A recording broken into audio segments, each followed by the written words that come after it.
Hi friends, welcome back to our YouTube channel. ఈరోజు recipe వచ్చేసి cauliflower curry ఎలా prepare చేసుకోవాలో ఈజీగా నేను మీకు చూపిస్తాను. ఎటువంటి మసాలా లేకుండా మంచిగా గ్రేవీ వచ్చేటట్టు టమాటా వేసి మనము ఈజీగా ఇంట్లో ఎలా ప్రిపేర్ చేసుకోవాలనేది నేను మీకు చూపిస్తాను. ఓకేనా? కావాల్సిన పదార్థాలు ఆల్రెడీ మీకు తెలిసినదే. కాలీఫ్లవర్ టమాటా అంటే ఏమేమి కావాలో. కాలీఫ్లవర్ నేను ఆల్రెడీ వేడి నీళ్ళల్లో వేసి రెడీగా పెట్టినాను. 2 టమాటాలు అండ్ ఒక పచ్చిమిర్చి, ఆనియన్స్, జీలకర్ర. నేను ఆల్రెడీ ప్యాన్ అయితే స్టవ్ వెలిగించి ప్యాన్ పెట్టి కర్రీకి సరిపడా ఆయిల్ అనేది పోసి రెడీగా పెట్టినాను. ఇప్పుడు ఆయిల్ హీట్ ఎక్కింది. మనము ఒక స్పూను జీలకర్ర అయితే వేసుకోవాలి. అండ్ రెడీగా పెట్టుకున్నాం కదా మనము ఆనియన్స్, ఒక పచ్చిమిర్చి, ఇవి కూడా వేసుకోవాలి. ఇప్పుడు ఆనియన్స్ మంచిగా ఫ్రై అయినాయి. ఈ స్టేజ్లో మనము కొంచెం అల్లం పేస్ట్, పసుపు అనేది యాడ్ చేసుకోవాలి. 1 స్పూన్ అల్లం పేస్ట్, 1 స్పూన్ పసుపు. ఇవి ఆయిల్లో కొంచెం ఫ్రై చేసుకుందాం.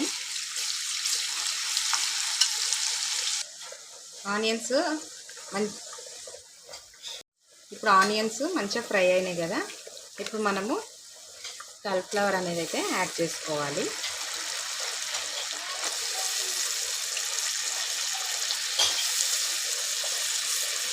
ఇప్పుడు కాలీఫ్లవర్ వేసుకున్నాం కదా మనము, ఒకసారి మనం మంచిగా మిక్స్ చేసుకోవాలి. ఈరోజు మా ఇంట్లో పవర్ పోయిందండి, అందుకని చెప్పేసి మీకు కొంచెం బ్రైట్నెస్ తక్కువ వస్తుంది. ఇప్పుడు ఇట్లా మంచిగా మనము కలుపుకున్న తర్వాత కలమాక్, కొత్తిమీర, టమాటో ఇదే స్టేజ్లో మనము యాడ్ చేసుకోవాలి.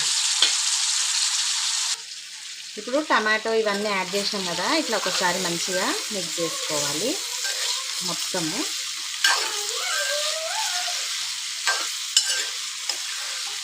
యాడ్ చేసుకున్నాం కదా, ఇవన్నీ ఇట్లా మంచిగా మిక్స్ అవ్వాలి. మనము మిగతా అన్నీ యాడ్ చేయాలి. స్పైసెస్ 2 స్పూన్స్ కారము, ధనియాల పొడి కూడా వేసుకోవాలి, బాగుంటుంది టేస్ట్. 2 స్పూన్స్ ధనియాల పొడి అండ్ సాల్ట్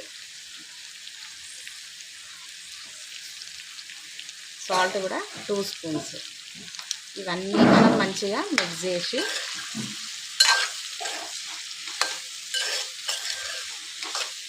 ఇట్లా మంచిగా మిక్స్ చేసుకున్నాం కదా, ఒక 5 మినిట్స్ మనము ఇవన్నీ మంచిగా ఆయిల్లో ఫ్రై అవ్వనివ్వాలి.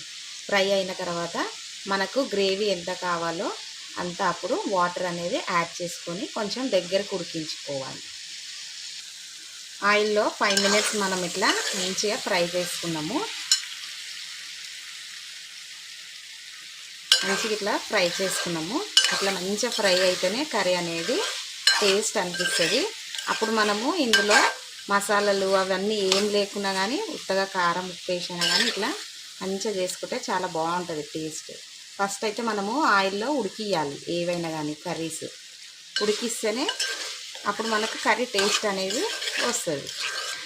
ఇప్పుడు ఇది మంచిగా ఆయిల్లో ఫ్రై అయింది ఒక 10 మినిట్స్ నుంచి. ఇప్పుడు నేనైతే నా కర్రీకి సరిపడా వాటర్ అనేది యాడ్ చేస్తున్నాను. నేనైతే ఒక గ్లాస్ వాటర్ యాడ్ చేస్తా. ఇది ఉడికిన తర్వాత మనము కొంచెం గరం మసాలా అనేది వేసుకోవాలి. వాటర్ యాడ్ చేసినాం కదా, ఇప్పుడు మంచిగా మనము ఉడికించుకోవాలి. ఇప్పుడు మన కర్రీ అనేది చెక్ చేసుకుందాం ఎక్కడ దాకా కంప్లీట్ అయింది అనేది. మంచిగా కర్రీ అయితే ఉడికిపోయింది.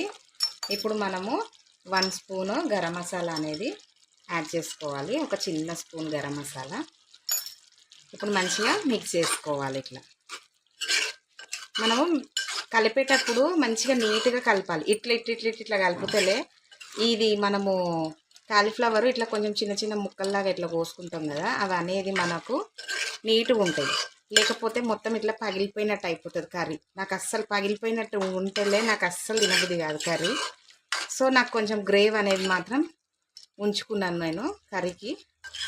ఓకేనా ఫ్రెండ్స్, ఇదైతే మన డిష్ కంప్లీట్ అయింది. చూడండి ఎంత సింపుల్గా ఏ మసాలా లేకుండా మసాలా వేసినట్టు నేను మంచిగా కర్రీ అయితే చేసినాను. మీరు కూడా అందరూ ఈ రెసిపీ ట్రై చేసి ఎట్లుందో నాకు కామెంట్ సెక్షన్లో తెలియచేయండి. అండ్ లైక్ చేయండి, షేర్ చేయండి, సబ్స్క్రైబ్ కూడా చేయండి. ఓకేనా ఫ్రెండ్స్, ఈ వీడియో కనుక నచ్చినట్టయితే సో మీరందరూ ట్రై చేసి మీ కామెంట్ అనేది నాకు కామెంట్ సెక్షన్లో తెలియచేయండి. Thank you for watching.